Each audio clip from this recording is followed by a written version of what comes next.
And what's up, everybody? Welcome back to the channel. It is your boy Cheap Ludes, and I'm back with another video. But don't worry, for the fourth straight day, I am not talking about the market. You got to talk about other things sometimes. So we're talking about gearing up for season 2. Season 2 begins on Friday. I've addressed it a couple different times in my other videos, but it's upon us, man. And what does that mean? Well, I mean, that means we're going to get a whole new host of things. New XP challenges, new prizes for said XP challenges. In addition to that, we're going to be getting new TTO prizes at some point. We're going to be getting new TT offline prizes. Now, as you can see, I have not played very much TT offline. I've played, let me put it this way. I've played probably 50 games since the patch, 19 before the patch. That's how garbage TT used to be. But whether that is going to be one of those things that when they add the TT offline update, is that going to be on top of JaVale McGee? So say, is it going to be post 300 wins? Only time will tell. That's going to be kind of tough. We're going to have to see on Friday. Why do they do JaVale like this in this picture? Why is he like looking, whatever, it's 2K. My guess is that they're just going to put it on top. So it'll be the win starting at 300, which I hope they don't, to be completely honest with you. I hope they just reset the whole board. It's going to be interesting to see what they do. Now, I am going to talk about tips that will help you out, leading into Season 2 on Friday. If you are here specifically just for those, well, drop a like, comment down below, subscribe to your boy's channel, do something. Takes 2 seconds, man. Help me out. But if you are looking for like tips and things like that, I would skip 2 minutes ahead in the video because I'm going to be talking about XP and what you should do in regards to Pink Diamond Steph Curry. Now, as you can see, I'm at a level 37. I have about 2,400 XP left until I get the 25 tokens, bringing me up to level 38. And then once I get to level 38, I need about 14. What is it, about 14.5? Yeah, 14.5k to get to 39 to get the Hoff badge. To be completely honest with you, I have, a day and a half left. I've kind of given up on Steph Curry to a certain extent. I'm going to still grind, and I'm going to try to get there, but if I don't get it, it's not the end of the world. There's literally going to be a better point guard probably released in the first 2 weeks of Season 2. I'm not even kidding. I am concerned about the Hoff badge, though. That's like the one thing I'm grinding for right now. I couldn't really care less about Steph Curry at this point. Yeah, he'd be a good card and he'd be fun to use, but at the same pay, I just want the free Hoff badge. And knowing my luck, I'll get like Hoff cross key scorer or something. Like, it's going to be something terrible, but anyways, the reason you're here is what you should do, how to grind, what are the most effective tools to getting there. Number one, time management. Picking XP challenges you're going to be able to do in the shortest amount of time is huge. Playing 40 minutes with Jay Crowder over multiple games. That sounds like a grind, but you can couple it with multiple different XP challenges, and it's actually not that difficult. So what I would recommend doing in that regards is to put him in your starting lineup and play some games of rookie mode domination, and just kind of have him chill there. You don't even really need to do anything. Just let him play. That's it. Just have him play the whole game. Who cares if he's tired or not? It's on rookie. That'll give you at least 20 minutes. You can knock that out in 2 games, no problem. 5 steals with Jimmy Butler. Easy enough.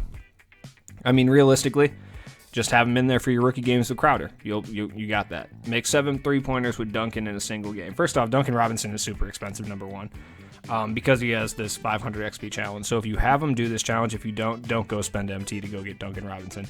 I mean, yeah, if you have like no other challenges that you could reasonably do and you're 500 away from Steph Curry, sure, by all means. But if that's not the case, don't even worry about it. 5 dunks with Bam in a single triple threat online game. That's actually significantly harder than it sounds, just because it goes with my general tips that I like to tell people whatsoever. So, especially when it comes to the XP challenges and things like that, study the other person's team. If you see a bunch of guys who you recognize from XP challenges in their lineup, especially when it's guys that normally shouldn't be there, you kind of have a good idea of what they're going to do. So if I jump in a triple threat online game and I see the other person is running Bam Adebayo with 2 diamonds, I know right off the bat that what he's trying to do is get 5 dunks with Bam in a single game. What am I going to do? I'm going to clog the paint on Bam every single time. That's what I'm going to do. That's why it's hard. The actual challenge itself isn't that hard, but this is what makes it hard, is anybody who's able to pick up on these things is going to know exactly what you're up to. I mean, yeah, you could play a bunch of TTO and just hope Bam gets 5 dunks in a game, but to be completely honest with you, it's not good time management. Get a triple-double with Jimmy Butler in a single game. Once again, it's not incredibly hard, but it is kind of difficult. Something I haven't tried to do yet. Put him at small forward, control him on defense, and hope that he gets 10 boards. That's about all you can really do. Make 3 3-pointers in a triple threat online game with the 20 Danny Green. Once again, it's doable, but if I see Danny Green, I know. I mean, to be honest with you, if I see Danny Green regardless, I know he's shooting 3, so I guess it doesn't really matter. But it's doable, but you might lose that TTO game, but you could knock it out. 19 points with 20 Rondo in an unlimited game. Yeah, hey, man, if you can do it, go for it if you don't care about losing. But to be honest with you, the way 2K's matchmaking works, you're probably just going to run into a God squad and get bodied. 15 rebounds, 2 blocks in a single game.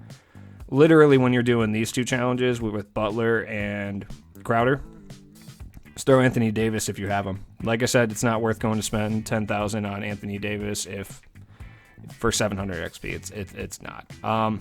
When it comes to the feats and stuff like that, like, yeah, obviously if you're close, grind for it. 3000 XP is huge, but like I have 38 out of 99. Just when you're actually just doing the math here at 20 minutes a game, I have 1 day, 17 hours. Like, I could probably do it if I didn't go to sleep, and I could probably grind a lot of other stuff on the way, but it would be just hugely pain in the ass, and to be honest with you, not worth my time. But it's something that I might do. I'm going to have to seriously consider it at some point. So, like, I'm at 69 out of 300 triple threat wins.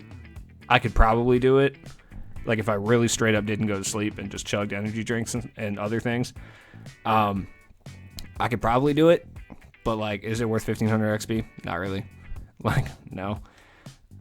I mean, getting 10 assists with a Hawks player in an unlimited game, yeah, I could probably use Trae Young and do it, but it only nets me like 600 XP total to do all these challenges, and some of them just aren't really that important to me, to be honest with you. Like, so if I get to the point where I'm really, really close to Steph Curry and I just need like 500-600 more, then yeah, I'll go that route. But until then, no. And that's my main point. It's just time management. That's it. Like, score 40 points in the paint with Tyson Chandler, you get 250 XP.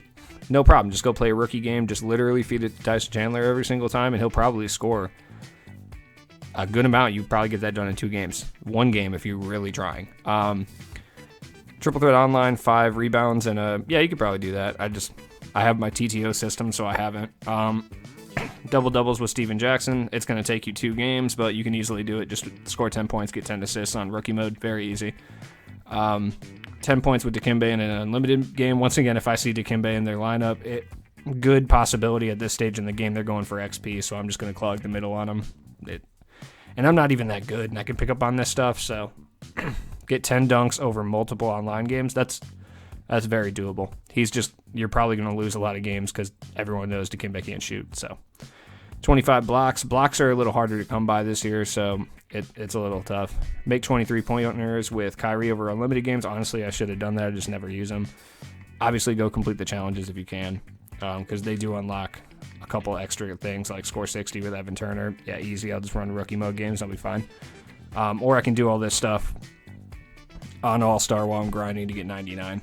So 6 layups in a single game. This one's harder than it looks because Eric Gordon has a 70 driving dunk, so it's kind of tough.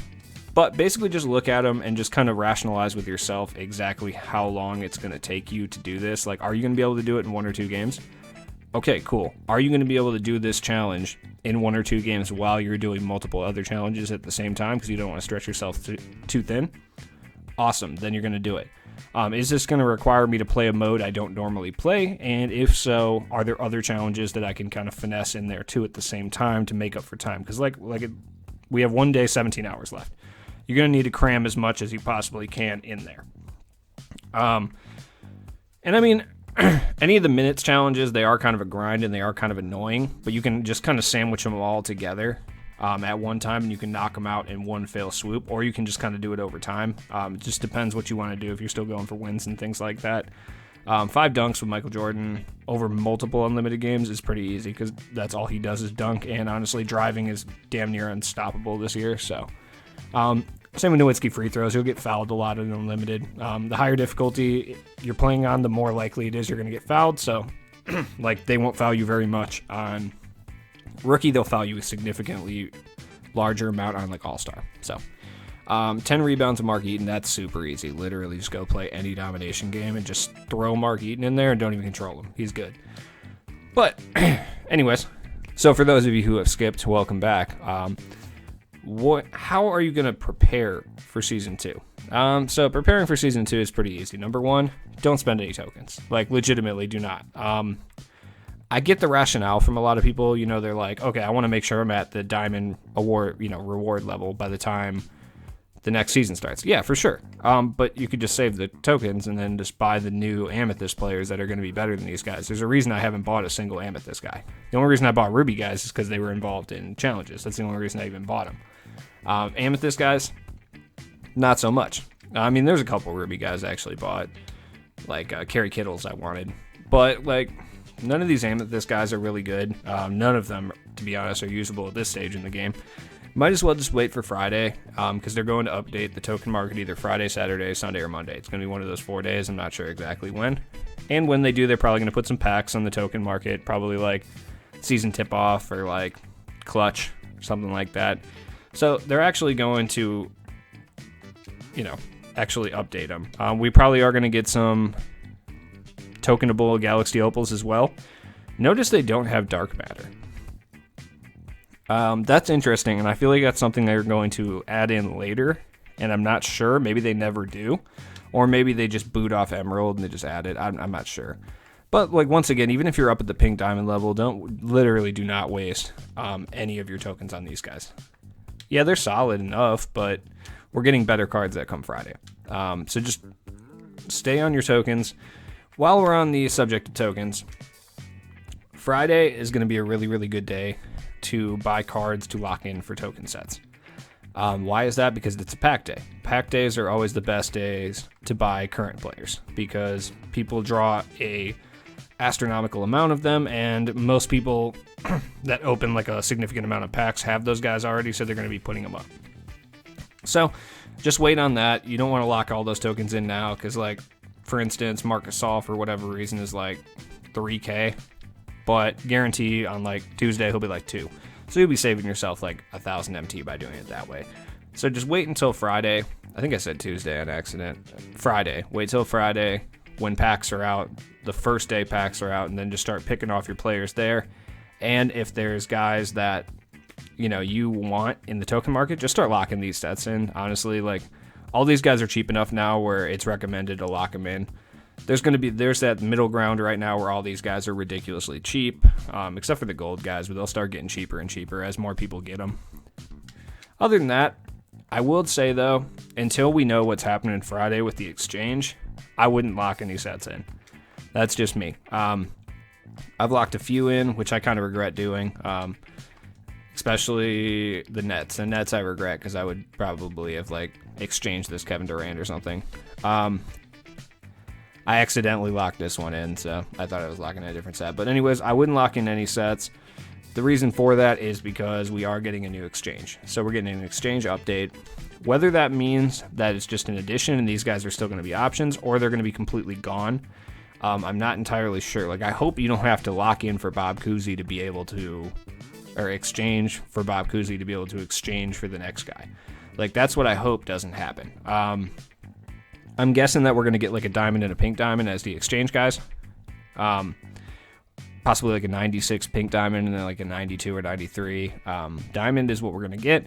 Who those guys are going to be, that I don't know. That's going to be a question. I'm not really sure who it's going to be. I can guarantee it's going to be somebody who's not going to make 2K money in packs. So it's going to be someone like, kind of hard to speculate, but it'll be like someone random like George McGinnis or like somebody like that, or like LaFonso Ellis, or like just some random guy who's like pretty good in 2K that a lot of people would go in exchange for. So it'd make them a little bit of money, but not someone that'll take away pack profits. So as for packs on Friday, what we're definitely getting an Idols pack. Who it's going to be, I'm not sure.